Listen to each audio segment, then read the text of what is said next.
হর মহাদেব, জয় শিব শম্ভু।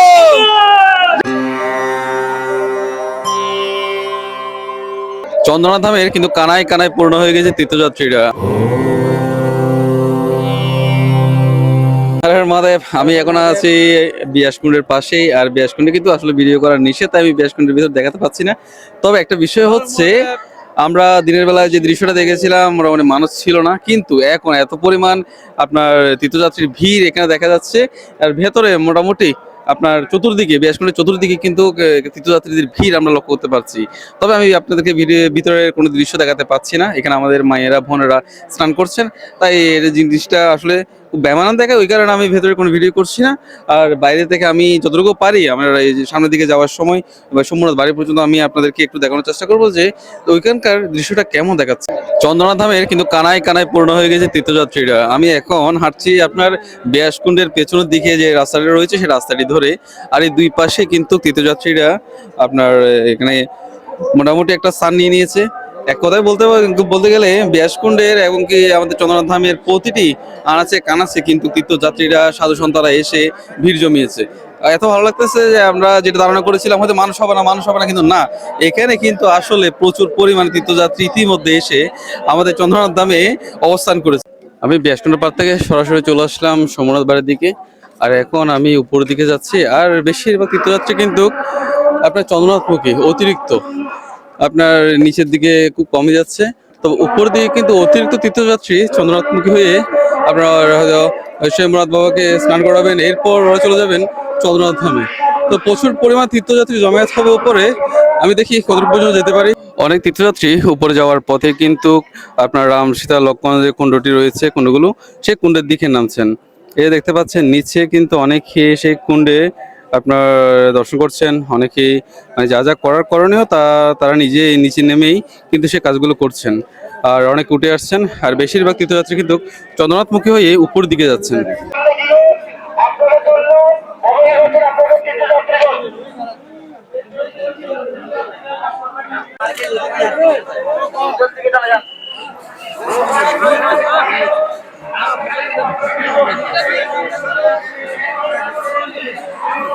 সোমনাথ মন্দিরের গেটে দেখতে পাচ্ছেন মানুষের ভিড়টা কিন্তু খুব ভালো রকমের রয়েছে। আর একটা নিয়ম মেনে কিন্তু তীর্থযাত্রীরা আপনারা তীর্থ করার চেষ্টা করছেন, কারণ এই পথ উঠলে আপনি স্বয়ম্ভূ দর্শন করতে পারবেন না, মা ভবানী দর্শন করতে পারবেন না, কিন্তু এই পথ দিয়ে উঠলে আপনি ভবানীকে দর্শন করতে পারবেন এবং স্বয়ম্ভূ বাবাকে দর্শন করতে পারবেন। আর সনাতন ধর্মের আমাদের মহা তীর্থস্থান যদি করতে হয় আপনাকে ভবানী মন্দির এবং স্বয়ম্ভূনাথ মন্দির কিন্তু দুইটা কিন্তু দর্শন করা অতীব কর্তব্য। সোমনাথ মন্দিরের সিঁড়ি দিয়ে উপরের দিকে ওঠার পথে কিন্তু বোঝা যাচ্ছে যে মন্দিরের ভেতর তীর্থযাত্রীদের একটা ভিড় কিন্তু আছে, কারণ ওঠার পথে কিন্তু একটা মোটামুটি ভালো রকমের একটা ভিড় দেখা যাচ্ছে। এখনো সারা রাত পড়ে আছে, আর কালকে সারাদিন তো পড়েই আছে। আমার মনে হচ্ছে আগামীকালকে তীর্থযাত্রীদের ভিড়টা আরো অনেক বেশি বাড়তে পারে, কারণ এই মুহূর্তে রাতে প্রায় 11টার কাছাকাছি, আর এই সময় কিন্তু তীর্থযাত্রীদের ভালো রকমের একটা ভিড় কিন্তু আমাদের সোমনাথ বাড়ির দিকে ওঠার পথেই কিন্তু দেখা যাচ্ছে। আমি এখন আছি মা ভবানী মন্দিরের সামনে, আমাদের চন্দ্রনাথ ধামের আদি শক্তিপীঠের সামনে। আর এই স্থানে কিন্তু মোটামুটি একটা ভিড় রয়েছে, সবাই মাকে দর্শন করছেন। যেটা কিন্তু নিয়ম ছিল যে আপনার চন্দ্রনাথ ওঠার আগে কিন্তু মা ভবানীকে দর্শন করতে হবে, এরপর স্বয়ম্ভূনাথ বাড়িতে। আমি মা ভবানীর আসলে ঘুরে দেখলাম, মা ভবানীর এখানে কিন্তু তীর্থযাত্রীর মোটামুটি একটা ভিড় আছে। এখন আমি যাব স্বয়ম্ভূনাথ বাড়ির দিকে, দেখবো স্বয়ম্ভূনাথ মন্দিরের ভিড়টা কিরকম। মা ভবানীকে দর্শন করে আমরা যাচ্ছি স্বয়ম্ভূনাথ মন্দিরের দিকে। আর এখানে একটু মোটামুটি ভিড় আছে, যদিও বা উঠা যাচ্ছে। অন্যান্য বছর কিন্তু এই যে আপনার সিঁড়ি দিয়ে উপর উঠতে কিন্তু প্রচুর পরিমাণে আপনার সময়ও লেগেছে। প্রায় ভবানী মন্দির থেকে আমি সোমনাথ মন্দির উঠেছিলাম গত বছর, এর আগের বছরগুলোতে প্রায় আধা ঘন্টার উপরে সময় লেগেছিল, কিন্তু আজকে না, তেমন কোনো ভিড় নেই। আপনি সচরাচর উঠতে পারবেন উপরে, মানে তুলনামূলকভাবে অন্যান্য বছরের তুলনায় কম। তবে এই বছর আমরা যেটা আশা করেছিলাম সেই তুলনায় কিন্তু ভালোই তীর্থযাত্রীরা কিন্তু এই বছর তীর্থ করতে আমাদের চন্দ্রনাথ ধামে আগমন ঘটেছে। জয় গুরু। উপর তীর্থযাত্রী কিন্তু একেবারে কম। আমরা যে মন্দিরে প্রবেশ করার যে লাইনটাতে এখন দাঁড়িয়ে আছি, আর পিছনে দেখতে পাচ্ছেন এটা হচ্ছে লাইন। আর এখানে কিন্তু তীর্থযাত্রী একেবারে কম, চাইলে আপনি সচরাচর একদম ইজিলি কিন্তু মন্দির ভিতরে যেতে পারবেন। হর মহাদেব, জয় শিব শম্ভু, জয় শম্ভু, জয় বাবা।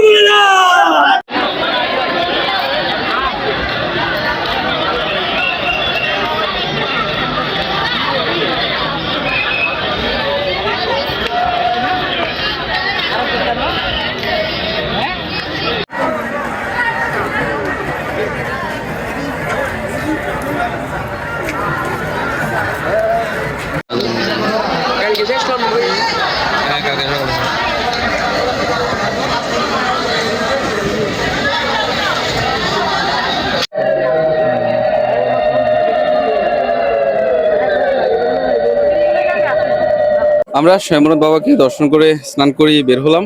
আর তেমন কোনো মানুষজন কিন্তু ছিল না, একেবারে খুব কমই মানুষ।